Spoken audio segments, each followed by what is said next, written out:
Welcome, my darling pretties, to our Beyond the Dawn of Business podcast for pretty, empowered female entrepreneurs. It's time to step into your power, pretties. Lift each other, support the squad, and choose a life filled with the autonomy and freedom to live your dreams. I'm your host, Dawn Beth, owner and founder of Beyond the Dawn digital business brand and agency. My coffee is hot and my eyelashes are on, so we are ready to go. Hi and welcome to this episode. I hope you're doing really well. Thanks for tuning in again. This time I would love to talk to you about additional income ideas. The opportunities now for making money in our businesses and adding lots of different income streams is so much easier than it used to be. And I love having this conversation with my clients regularly about ways that we can stack the odds in their favor in terms of having a really nice steady stream of different available incomes. Now, one of the most fun things I ever learned when I was looking into people who earn a lot of money, the type of people who effortlessly seem to continually just be a magnet for money, is that many millionaires claim that their success come down to at least 7 different diverse income streams. 7 different diverse income strategies and 7 different ways in which you are allowing money to flow freely into your business and life. That's a little tip from millionaires, and that's something that I thought is pretty good for us all to consider, because 7 different ways of earning money is actually not that difficult for you to be able to create. A business portfolio that absolutely focuses on income is going to allow you lots of different opportunities depending what service you're in, what niche you're in, or what kind of work you really enjoy. So I wanted to talk to you about why it's such a great idea to consider other types of income into your business than what might just be your kind of standard thing. So I thought the best way to do this is to talk you through all of the different income streams that we have at Beyond the Dawn, because we're doing that exact same thing. We are diversifying our income streams. We have different strategies for different areas of the business, and it's incredibly exciting. It's a lot of fun. It keeps my ADHD brain ticking over because I just love the variety. I consider myself a multi-passionate entrepreneur, which means that I can flip from one lily pad to the next in seconds. But the good thing about that is if you have multiple different income streams in different areas and you're quite happy to flip between different things and have lots of plates spinning at the same time, there's a real kind of fun in that variety. It's an all-you-can-eat buffet fun for your business, and it allows you to really kind of spread your wings and be open to different possibilities and opportunities that might be in front of you. And that is key. That is really key. So to start off with the very bog standard obvious ones, I do consulting and coaching. Consulting and coaching is something that I have done since day one.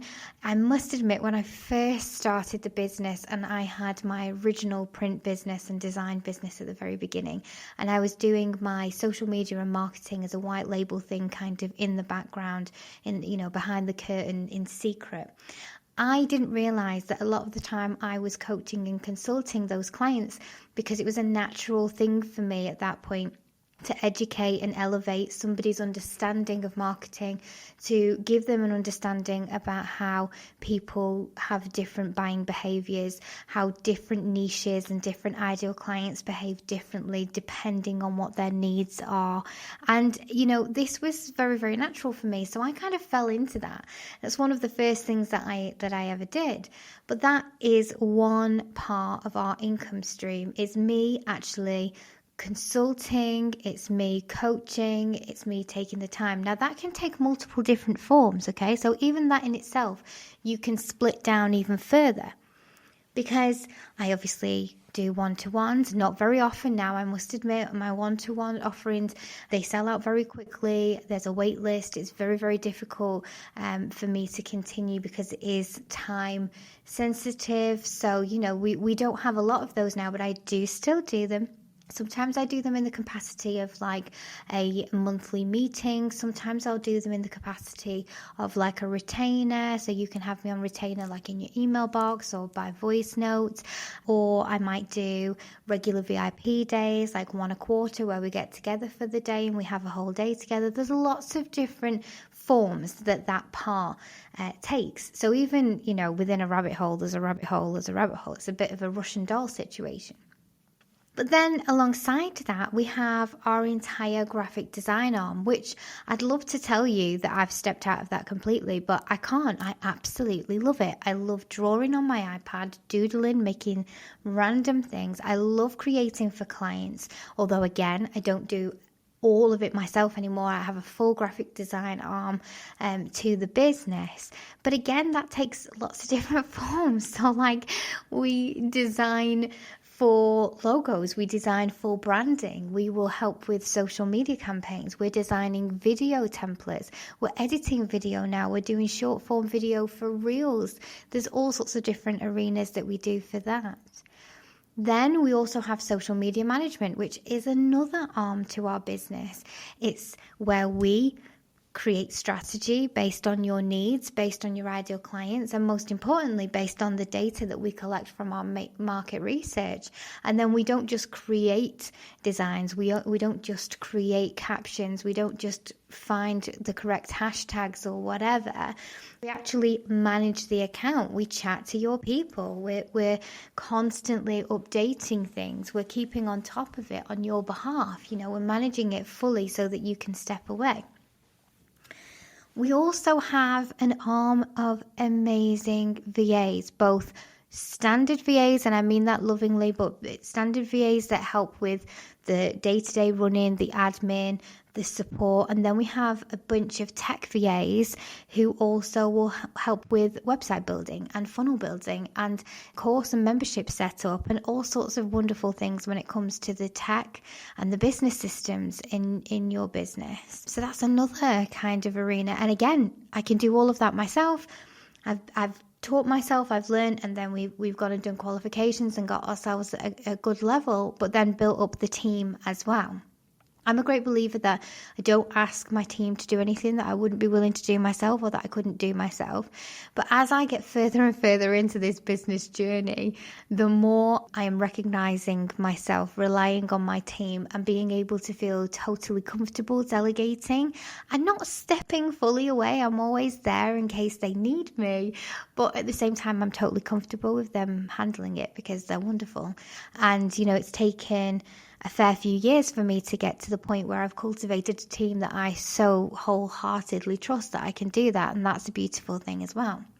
We also do copy. We do lots of different things with copy. We will write website copy. We will support with emails. And this all comes down to the fact that we have the understanding of the psychological selling. So I talk a lot. And when I launched Audience Attraction, I talked a lot about how our jam is kind of a triad of different things. So our main thing is our psychological selling. It's only ever positive psychological selling because our other arm is ethical selling. But we have an understanding of language. We have an understanding of buying behaviors.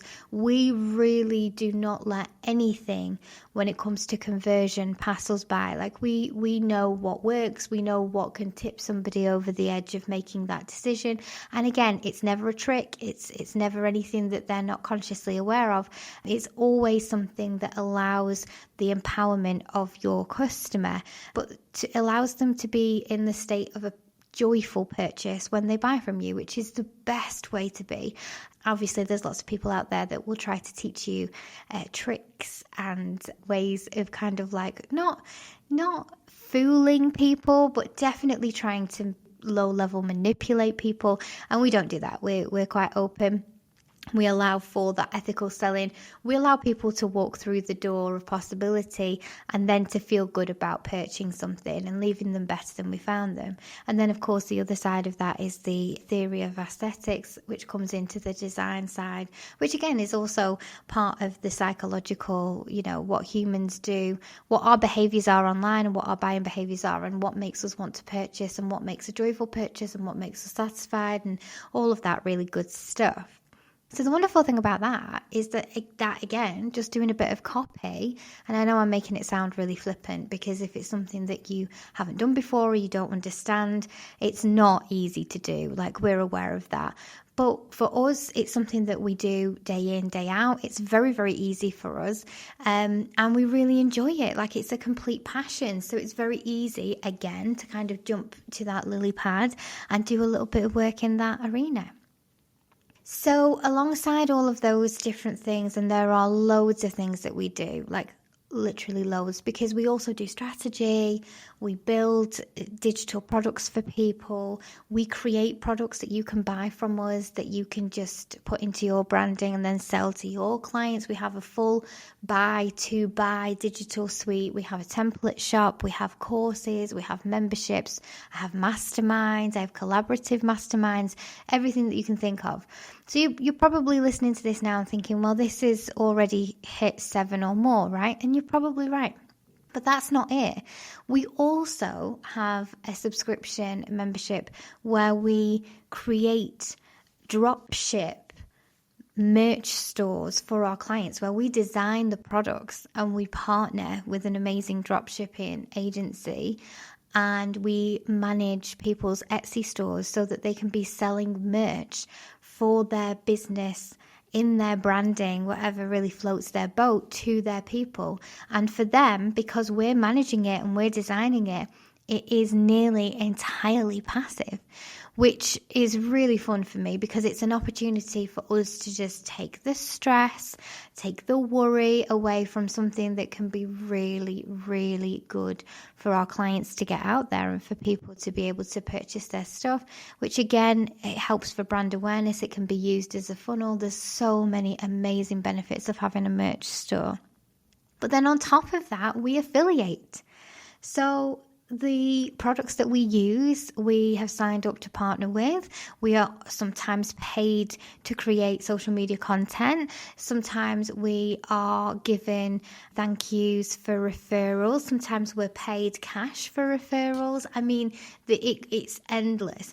Even this podcast right now, I could monetize at any moment, because I've hit a tier of downloads within my podcast center that they send me monetization opportunities, and I just get to say yes or no as to whether I feel that ad is in alignment with my business, and I can click on it and allow it to be there for people to download. Okay, so if you think about all of these different things, there are so many different ways to make money, and I haven't even touched on the workshop camps, retreats, or the in-person events that we do either. Like, there's a whole other area there.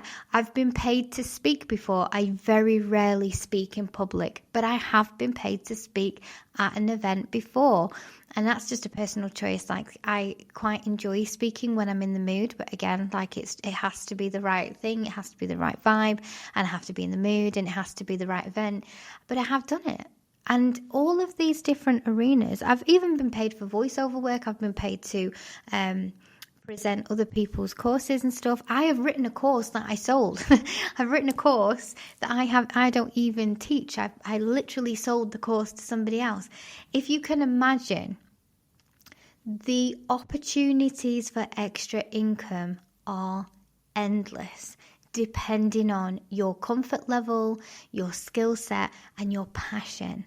So for me, I find it very, very easy. I could start up a new business every single day, and my team often laugh at me because I am just a constant stream of ideas and opportunities.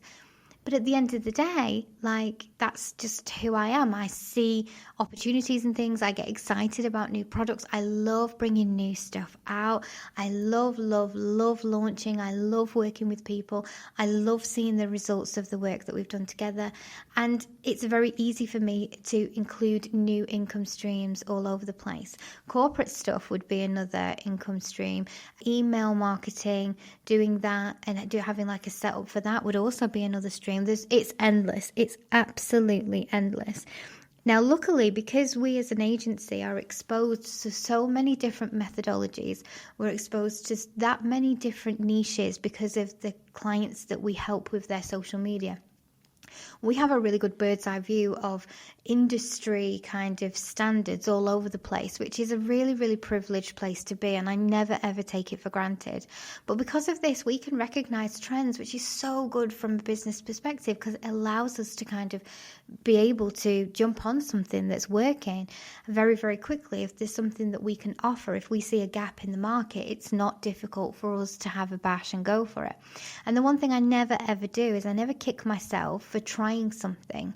Ever. I will try any business practice if it gives me fire in my heart and I think it will help somebody and there's a possibility of even making the smallest amount of money from it, I will totally give it a go.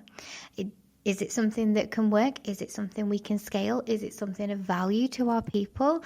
Absolutely, we'll give it a go.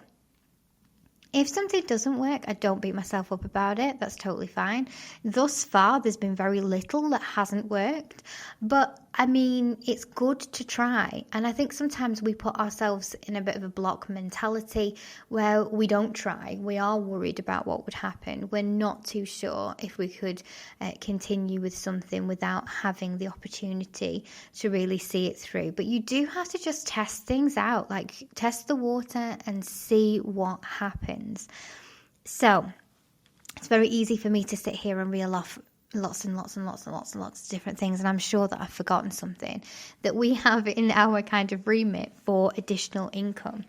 But I want you to think about what you could do to add your additional income, because everyone's talking about recession. We talk about it every single week. We talk about the cost of living crisis and all of these different things. And so far, lots of people are surviving. Lots of people are doing very well. And lots of people are struggling as well. I get that. But there are opportunities here to be made. People are still buying. People are still out there. The economy is still ticking over, which is great. So what could you do? Like, take some time today and maybe make a little list of extra things that you could do. And, you know, if you can find something that especially doesn't cost you much or anything at all to get up on legs, then even better. If you've already got resources built up in your business ready to go, how can you rely on those and stretch them further to a new thing or a new product or something that you can get set up? And always suggest that you consider something that feels really good, something that is a passion project of yours or something that you feel really good about. Oh, I forgot about all of our Amazon products. We've got loads of Amazon products as well. I've got children books and everything. So yeah, I mean, like, what could you do? What could you actually do to add that additional income stream into your business? Have a little think about your own personal ideas, what you could do. It's so fruitful to just consider this, to focus on it semi-regularly, maybe once a quarter. Sit yourself down, make it an admin task, and just give yourself a little talking to. Also, completely off topic, do the same thing with your subscriptions. Once a quarter, go through them. Anything that you're not using, remove them, because you automatically are saving money by doing that as well. Okay, my darlings, I hope you have enjoyed this episode. I would love to hear what ideas you have come up with for extra income in your business. Extra points if they cost you very little or no money. Extra points if you can make them passive in the future, or if they're already semi-passive and you can just allow them to be in the background, making you money, having a constant stream of income to you. Let me know in the free group. Let me know in the comments section. I would love to know what you come up with. Have a fantastic week, and I'll speak to you again soon. If you're loving our Pretty podcast, come on over to Social Pretties, our online safe house and sisterhood community. It's a safe space where female entrepreneurs connect and thrive in a warm, welcoming fold of pretty amazing women. You'll find an easy redirect in the description, and I can't wait to see you in there. And depending on where you're listening right now, we would love it if you would click subscribe or follow so that you can be the first to know when our new podcasts come out.